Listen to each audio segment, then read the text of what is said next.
এক তোতা একটি গ্রামের এক বাড়িতে বন্দী ছিল। অনেকদিন বন্দী থাকার পর নিজের কলা কৌশলের মাধ্যমে অনেক কষ্টে খাঁচা ছেড়ে বেরিয়ে এক পাশের জঙ্গলে চলে যায়। সেখানে সে মনের আনন্দে ঘুরে বেড়াতে থাকে।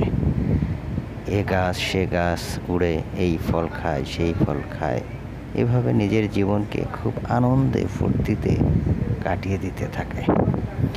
হঠাৎ একদিন একটি বড় গাছের নিচে একটি হাতিকে বসে থেকে ঘুমাতে দেখে। এরপর তথা মনে মনে ভাবে যে এই হাতিকে একটু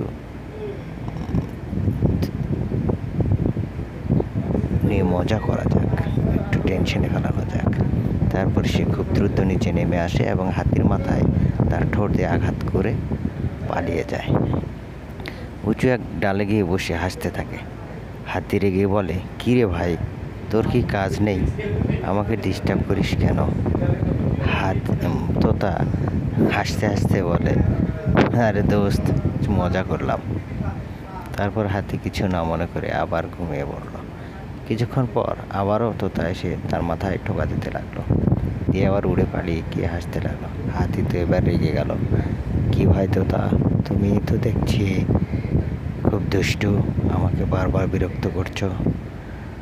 তারপর তোতা বারবার এসে হাতির মাথায় ঠোকাতে থাকে।